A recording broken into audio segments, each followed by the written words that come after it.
কাটো কাটো কাটো, ওজন কতটা ছিল একটু বলো এটা। এই ওজন 900 গ্রাম। 900 গ্রাম ইলিশ কত করে বিক্রি করছো? 900 টাকা। হ্যাঁ 900 টাকা। 900 টাকা।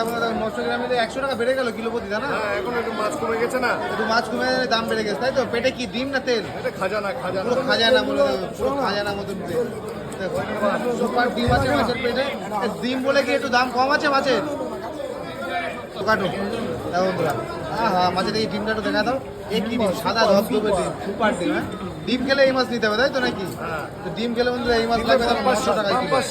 বাম্পার স্বাদ, তাই না? দেখো বন্ধুরা, যে মাছের কোয়ালিটি কেমন, স্বাদ কিরকম? হেভি স্যার, এই যে খুব সুস্বাদু হবে। প্রত্যেকদিন দুটো করে নিচ্ছে সবাই। প্রতিদিন সবাই দুটো করে নিচ্ছে। তোমরা দেখো যে 900 টাকা কিলো ইলিশ, 900 গ্রামের ইলিশ মাছ দেখে নাও। এই গৌতম দা দারুণ সুন্দর করে পিস করছে। আহা, মাছের পেটে দারুণ ডিম, দারুণ ডিম। এই ডিম খেতে কিরকম লাগবে? ভালো? ডিমেই তো স্বাদ এতে। ডিমেই স্বাদ, না? ইলিশ মাছের ডিমের স্বাদ বন্ধুরা, দেখে নাও। ইলিশ মাছের থেকে ডিমেই স্বাদ। ঠিক আছে, কাটো। আচ্ছা, পেটি দেখো, পেটির পিস করছে এই জায়গা। মাছগুলো তো হেভি বেঁচেছে। হেভি মাছ, তাই না? মাছ ভালো হবে তো? হেভি মানে ফাইন। খরিদ্দার কি আসবে তো? এ বম্বলদা, মাছ কিরকম?